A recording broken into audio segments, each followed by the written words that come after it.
You know what's true about this world? We like to celebrate flashy things. But what about courage? What about bravery? What about suffering? This is the place we give credit to what often goes unseen. This is the place we honor choosing grit. Ready? No.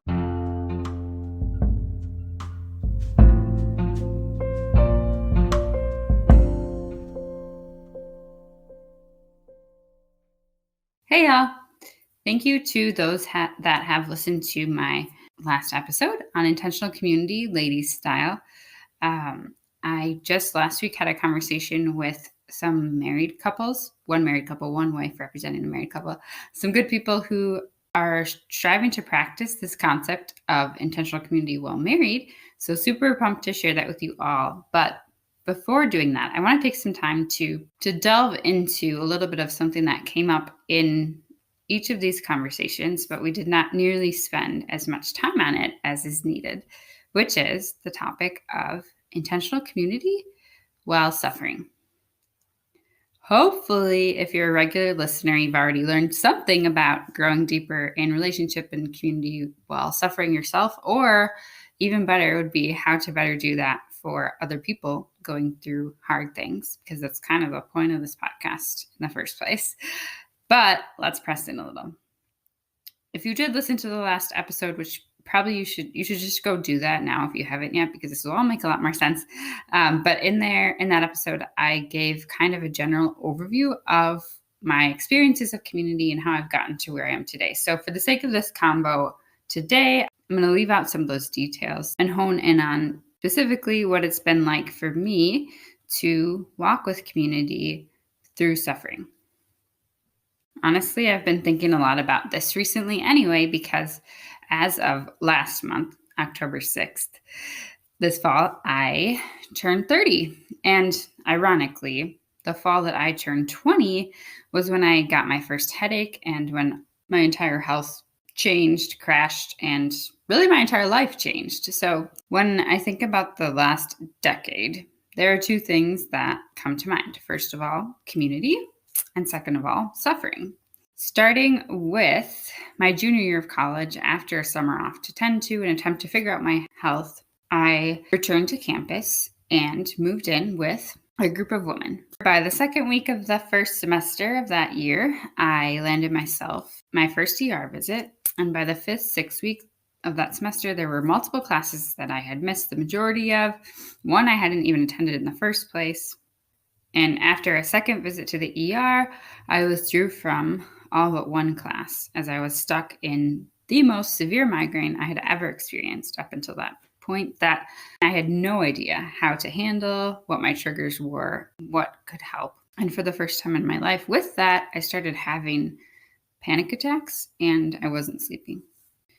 And to be honest, for that whole year, I was surrounded by a lot of community. I had plenty of roommates and by God's grace, a couple of friends that really did intentionally check in on me. But not really knowing what was going on with me, not knowing how to communicate it, and ultimately just really not wanting to show up to people while in this huge thing going on in my life and feeling like a really poor version of myself, I would often try to brush off what was going on with me, focus on something positive, etc., as that seemed to me like it would make me more appealing, allow me to have more friends, whatever. But in turn, I just felt disconnected in general from myself and what was going on with me, and in turn from the people around me. Eventually, after beginning to work with a neurologist and just becoming ultimately incredibly burnt out, I was kind of forced to come to terms with the fact that I could not keep trying to be or holding on to the Carrie that I was before. It was going to be a while before I was going to see that girl, if ever again. So I had to face it. I had to face that my life was being completely altered by this thing, and I needed some time. I needed to wholeheartedly focus on it for a while and figure it out. Attempt to figure it out, at least. So this was when I moved home, and I braced myself for what I knew could be a huge blow to my social life. and started embracing this new season as a season of pouring my energy into figuring out my health. And then also, trying to finish college, which was another thing I had going on. I specifically remember wrestling in the midst of these changes with the concept of who my friends were going to be and what my social life was going to be like in prayer one morning when I eventually just let go and gave it up because I didn't feel like I had any energy to put into worrying about making friends with everything else going on. So I told God if He wanted me to have a community and if that was a need, He would have to bring it to me. Not long after that, on the first day of classes at my new school, which was down the road from my parents' house, as I took just a couple easier load classes, I sat right down to two classmates of mine who also didn't have friends and soon honestly became my study buddies and some of my closest friends who became so essential to me finishing school. And when I was feeling up for it in this season as well, I started going to a weekly young adult gathering every Monday night that was kind of just getting started the same time that I moved there. And although it did take a while, eventually in going to this gathering and seeing these people so consistently, I developed a pretty solid group. At that point, I would have been happy with just a couple of friends. I did not expect a group, but it turned out school was more manageable than I thought, praise the Lord. I was making some progress with my neurologist. And all I was really doing was showing up. I, at that point, was really striving to just sit in this huge thing going on. I wasn't trying so hard as before to dissociate from it, which is a concept that sounds pretty simple, but showing up when you're in the middle of intense difficulty that feels way over your head can actually be incredibly difficult. Sometimes, I know I've mentioned in the past, this looked like going to class when I could barely focus and didn't have energy to say a word. And same with this social group. Part of me knew I needed that connection. And I felt like God was working there. But there were weeks I certainly didn't do like the weekly readings we were supposed to do. And I just sat there and took it in. Fast forward to today, I now have 5 years of pretty intense intentional community under my belt in the form of living in a house of women, committed to another for 5 years, and for a few years living and working with a group of people who were all striving to function as a family. There are a lot of moments of grace that I could share right now and reflecting, especially on the past 5 years specifically, but I'm going to hone in on what I would say was my worst week ever. The specifics are sort of fuzzy, to be honest, but I know that I was in my second year of service at a food pantry after undergrad, which I've mentioned before, living with two of my friends who essentially now feel like sisters, who were also a part of this program and who I was working with, while also being stuck in a rut of severe pain that I could not break. This was a week when I had already gone to the hospital to get a migraine cocktail I get often through an IV that generally had worked pretty effectively in the past with bringing my pain down and even if not that, at least knocking me out and allowing me to sleep. But this time, that was not the case. By God's grace, I had been given the freedom at this time to do whatever I needed to take care of myself in terms of my responsibilities in the working / full-time volunteer world at that point. So in this week in particular, I was resting at a local community member's house who was single, had a guest room, and offered her home as a quiet space for me when there was a lot going on where I lived at the time. And I remember coming back to her house after that first ER visit for recovery.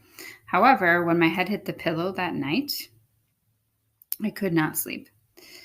The next day, as I continued to not be able to really effectively rest, and in turn my pain only got worse with that, I began to feel trapped. Similar to what I mentioned in my junior year of college when my head first started.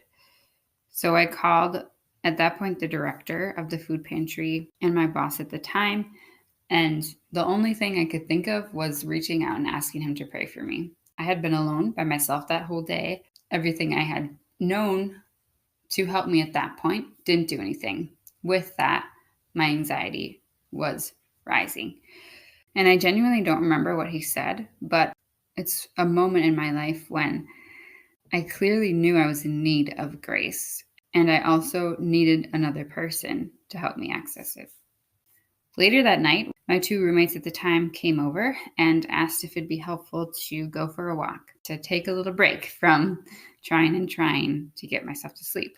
Moving my body was not something that had even crossed my mind at that point, but when they brought it up and it gave the opportunity for a distraction and some time to spend time with them, I said yes. So we walked all over the place.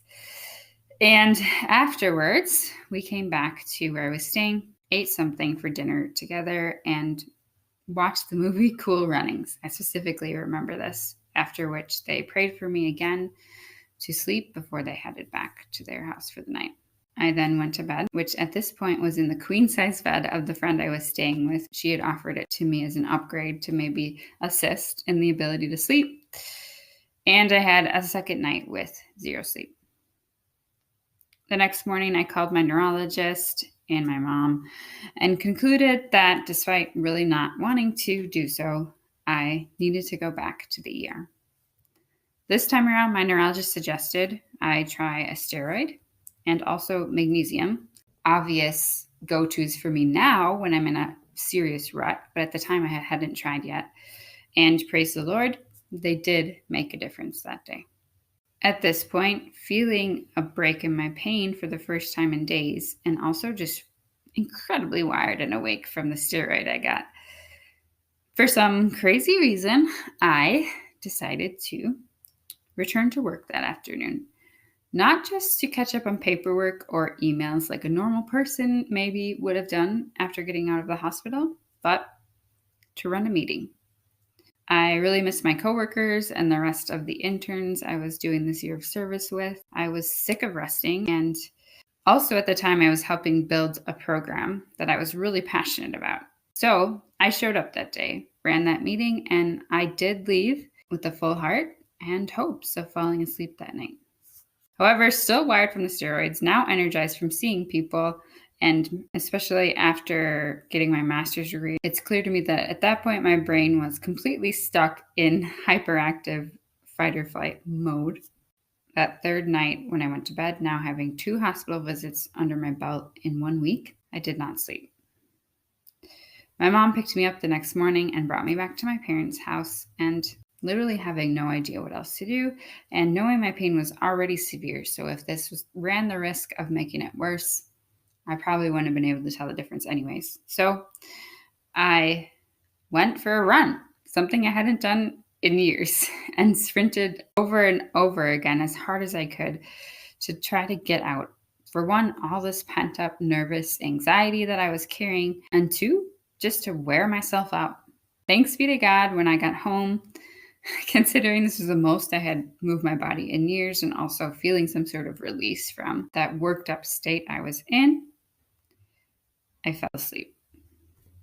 So why am I telling you this? This is a week in particular, the first experience that comes to mind when I think about how necessary it is for us to have community. I needed people to cook for me or bring me food or just give me motivation to eat in the first place. Like I mentioned, I felt too weak to pray on my own and needed other people to do that for me. I eventually had no idea what to do in terms of my medication. My neurologist was someone I really needed.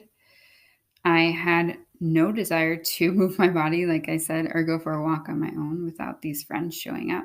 I couldn't drive myself anywhere. I didn't even have a restful place to stay without the sacrifice of a community member. So whether it be my parents, my siblings, my neurologist, like I mentioned, my study buddies, eventually these coworkers I had, my roommates, I have so many stories like this when I certainly tried to make it without people and couldn't. People were a necessity.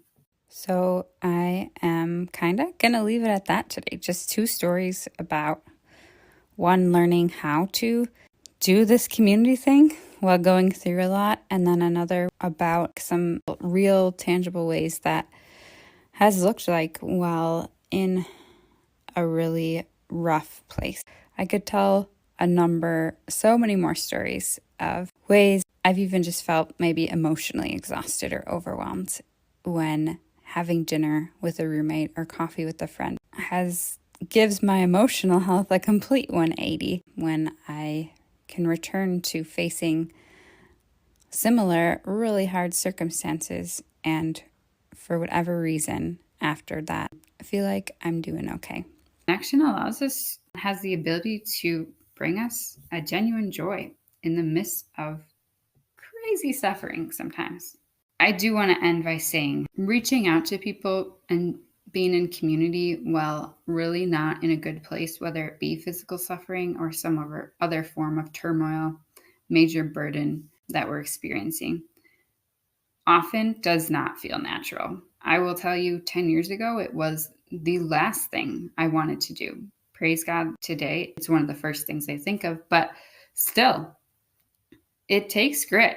And certainly a part of doing life with others is sometimes experiencing disconnection. And certainly living life in community will make us more aware of our faults. However, what I want to say today and what I want to get across in every one of these episodes is that I really believe that it's worth it, even including all of those hard things. Sometimes I have days where seeing my roommates for 10 minutes is what connection looks like, or calling my mom is the most I can scrape up energy for. And we need solitude, but almost equally as much, we need to be living that out surrounded by others. And I really think that that would solve so many of our problems in this world today. Before ending, I also want to give a shout out to my family. I have to say that having 5 siblings and 2 supportive parents throughout all of these changes as kind of a constant built-in support system in different forms, depending on where we're all at and what state we're in. But that's also been huge. I'm going to stop now. Thank you all so much for listening. Again, as always, thank you so much for being here. I love hearing from you. Go to my blog, ichoosegrit.com, as you know, or you can always go back to the story of Carrie if you want even more details of kind of the progression of some things I'm talking about. If you're a fan of this podcast or this episode, first of all, I would be so grateful if you would share it. By far the most exhausting aspect of this for me is promoting it, doing all the social media posts, etc., getting it out there. So if you think this is worth listening to, first of all, subscribe if you haven't yet, because that automatically notifies you without me having to do anything. So definitely do that. Also, send it to a friend and I would be so grateful. All right, I'll talk to you all soon. Considering it is the weekend before Thanksgiving, have a happy Thanksgiving and beginning of Advent and the holiday season.